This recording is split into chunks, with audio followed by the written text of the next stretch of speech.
Hi hello ಎಲ್ರಿಗೂ ನಮಸ್ಕಾರ. Welcome back to ಹನ್ವಿಕಾ ಪ್ರಪಂಚ. ಎಲ್ಲರೂ ಹೇಗಿದ್ದೀರಾ? ಚೆನ್ನಾಗಿದ್ದೀರಾ ಅಂತ ಭಾವಿಸ್ತೀನಿ. ಇವತ್ತಿನ ವಿಶೇಷ ಏನಂತ ಅಂದರೆ, ಇವತ್ತು ಭೀಮನ ಅಮಾವಾಸ್ಯೆ. ಸೊ ಪ್ರತಿಯೊಬ್ಬ ಮಹಿಳೆಯರು ಮದುವೆ ಆಗಿರೋವಂಥವ್ರು ಎಲ್ಲರೂ ಮಾಡೇ ಮಾಡ್ತಾರೆ. ಇವಾಗಿನ ಟ್ರೆಂಡಲ್ಲಂತೂ ಪ್ರತಿಯೊಬ್ಬರು ಮಾಡ್ತಾರೆ. ಮೊದಲೆಲ್ಲ ಮಾಡ್ತಿದ್ರೋ ಏನೋ ಗೊತ್ತಿಲ್ಲ, ಆದರೆ ಹಿರಿಯವರು ಹೇಳ್ತಾರೆ ಭೀಮನ ಅಮಾವಾಸ್ಯೆಯಲ್ಲಿ ಗಂಡನ ಪಾದ ಪೂಜೆ ಮಾಡಬೇಕು, ಒಳ್ಳೆಯದಾಗುತ್ತೆ, ಗಂಡನಿಗೆ ಆಯಸ್ಸು, ಆರೋಗ್ಯ, ಅಭಿವೃದ್ಧಿ ಎಲ್ಲ ಸಿಗುತ್ತೆ, ಚೆನ್ನಾಗಿ ಆ ದೇವ್ರು ಕರುಣಿಸ್ತಾನೆ ಅಂತ. ಸೊ ಅದಕ್ಕೋಸ್ಕರ ಒಂದು ಈಗಿನ ಟ್ರೆಂಡ್ ಅಂತೂ ಜಾಸ್ತಿನೇ ಆಗೋಗಿದೆ. ಭೀಮನ ಅಮಾವಾಸ್ಯೆ ಮಾಡೋದಂತೂ ಈಗಿನ ಹುಡುಗಿರೆಲ್ಲ ಮದುವೆ ಆಗಿರೋರು ಆಲ್ರೆಡಿ ಮಾಡೇ ಮಾಡ್ತಾರೆ.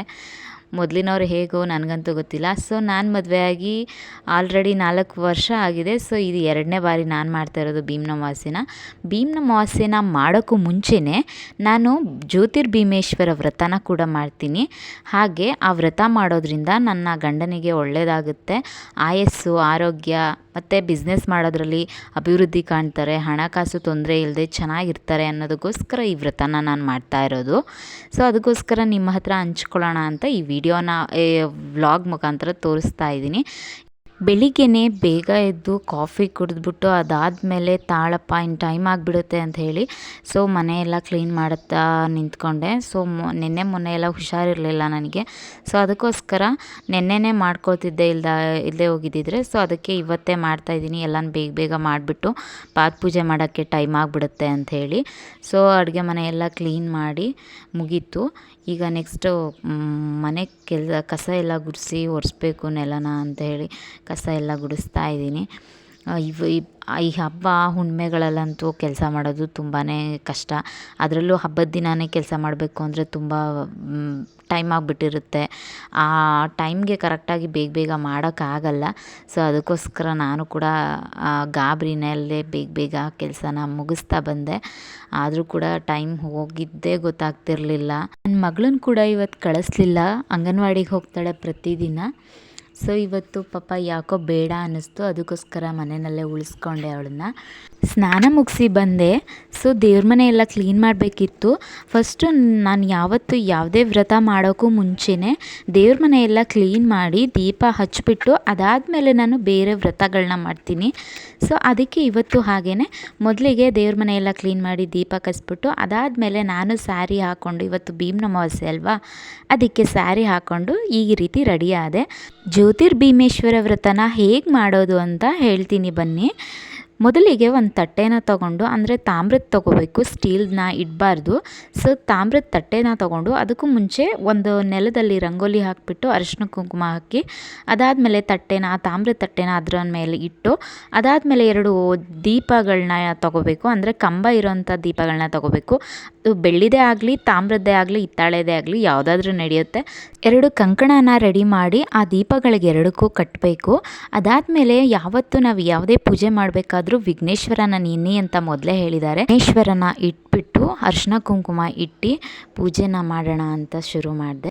ಅದಾದಮೇಲೆ ಒಂದು ಗೆಜ್ಜೆ ವಸ್ತ್ರನ ತೊಡಿಸಿ ಅದಾದಮೇಲೆ ನಾನು ಹಣ್ಣು ಕಾಯಿ ಹೊಡೆದು ಹಣ್ಣು ಮುರಿದು ಇಟ್ಬಿಟ್ಟು ಹಾಗೆ ಗಂಧದ ಕಡ್ಡಿ ಹಸಿ ಓಂ ನಮಃ ಶಿವಾಯ ಅಂತ ಹೇಳಿ ಜಪಿಸ್ಬಿಟ್ಟು 9 ಸಾರಿ ಮತ್ತು 12 ಸಾರಿ ಜಪಿಸಿದ್ರೆ ಸಾಕು.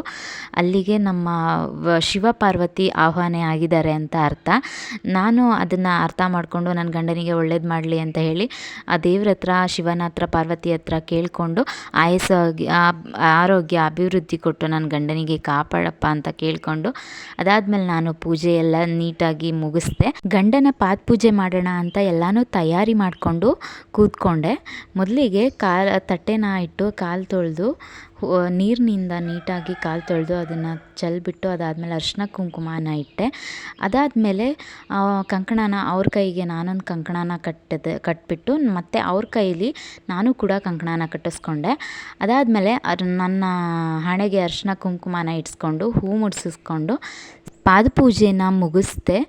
ಎಲ್ಲ ನೀಟಾಗಾಯಿತು. ಅದಾದಮೇಲೆ ಗಂಡನ ಪಾದಪೂಜೆ ಯಾಕೆ ಮಾಡಬೇಕು ಅಂತ ಅಂದರೆ, ನನ್ನ ತಾಳಿ ಭಾಗ್ಯ ಏನಿರುತ್ತೆ ಅದು ಚೆನ್ನಾಗಿ ಗಟ್ಟಿಯಾಗಿರಬೇಕು, 100 ಕಾಲ ಚೆನ್ನಾಗಿರಬೇಕು ಅಂತ, ಅವ್ರ ಆಯುಷ್ಯ ಗಟ್ಟಿಯಾಗಿರಲಿ ಅಂತ ನಾವು ಈ ಪಾದಪೂಜೆನ ಮಾಡೋದು.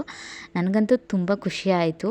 ಈ ಭೀಮನ ಅಮಾವಾಸ್ಯೆಗೆ ಪಾದಪೂಜೆ ಮಾಡಿ ನನ್ನ ಗಂಡನಿಗೆ ಪೂಜೆ ಮಾಡಿದ್ದು ತುಂಬ ಖುಷಿಯಾಯಿತು. ಏನೋ ಅಂದರೆ ವರ್ಷ ಇಡೀ ಎಲ್ಲ ಪೂರ್ತಿ ಜಗಳ ಆಡ್ತಾ ಇರ್ತೀವಿ. ಸೊ ಎಲ್ಲೋ ಒಂದಿನ ಅಂದರೆ ನಾವು ಖುಷಿಯಾಗಿ ಆರಾಮಾಗಿರ್ತೀವಿ.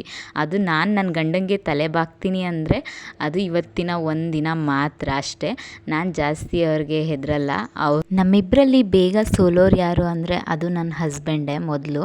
ಯಾಕೆ ಅಂದರೆ ಅವ್ರು ಯಾವಾಗಲೂ ಸೋಲ್ತಾ ಇರೋದಕ್ಕೇನೆ ನಾನಿವತ್ತು ಇಲ್ಲಿ ತನಕನೂ ಅವ್ರ ಜೊತೆ ಇರೋದು.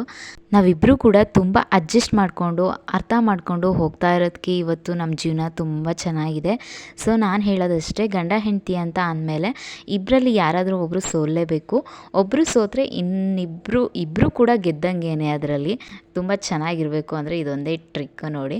ಯಾರಾದರೂ ಒಬ್ಬರು ಸೋತ್ರೆ ಇನ್ನೊಬ್ಬರು ಗೆಲ್ತೀರಿ ಅಂತ ಅಲ್ಲ, ಇಬ್ಬರು ಗೆಲ್ತೀರಿ ಅಂತ ಅರ್ಥ. ಚುಂಚನಕಟ್ಟೆಯಲ್ಲಿ ದೇವ್ರ ದರ್ಶನ ಎಲ್ಲ ಚೆನ್ನಾಗಾಯಿತು. ಸೊ ಅದಾದಮೇಲೆ ನಮ್ಮ ಬಾಸ್ಗೊಂದು ನಮಸ್ಕಾರ ಮಾಡಿಕೊಂಡು ನಾವು ನೆಕ್ಸ್ಟ್ ಹೊರಟಿದ್ದೆ ಸಾಲಿಗ್ರಾಮಕ್ಕೆ. ಯಾಕೆ ಅಂತ ಅಂದರೆ ನಾನು ನನ್ನ ಗಂಡನ ಪಾದ ಪೂಜೆ ಮಾಡಿದ್ನಲ್ಲ, ಸೊ ಅದಕ್ಕೋಸ್ಕರ ಏನಾದರೂ ಗಿಫ್ಟ್ ಕೊಡಿಸ್ತೀನಿ ಬಾ ಅಂತ ಹೇಳಿ ಕರ್ಕೊಂಡೋದ್ರು. ಸೊ ಏನು ಕೊಡಿಸ್ತಾರೆ ಅಂತ ನೋಡ್ತಾ ಇದ್ದೆ. ಸೊ ವಾಚ್ ಕೊಡಿಸಿದ್ರು. ನನ್ನ ಹತ್ರ ಇರಲಿಲ್ಲ, ಇದ್ದಿದ್ದೆಲ್ಲ ಕಳೆದೋಗಿತ್ತು. ಸೊ ತುಂಬ ಖುಷಿ ಆಯಿತು ನನಗೆ, ನನ್ನ ಹಸ್ಬೆಂಡು ಗಿಫ್ಟ್ ಕೊಡಿಸಿದ್ರು ಅಂತ. ನೆಕ್ಸ್ಟ್ ಮನೆ ಕಡೆಗೆ ಹೊರಟ್ವಿ. ಇನ್ನೂ ಯಾರೆಲ್ಲ ನನ್ನ ಚಾನಲ್ನ ಸಬ್ಸ್ಕ್ರೈಬ್ ಮಾಡದೆ ನೋಡ್ತಾ ಇದ್ದೀರಾ, ಸೊ ಪ್ಲೀಸ್ ಸಬ್ಸ್ಕ್ರೈಬ್ ಮಾಡಿ, ಲೈಕ್ ಮಾಡಿ, ಶೇರ್ ಮಾಡಿ, ಕಮೆಂಟ್ ಮಾಡೋದನ್ನು ಮರಿಬೇಡಿ. ಓಕೆ ಫ್ರೆಂಡ್ಸ್, ಬಾಯ್.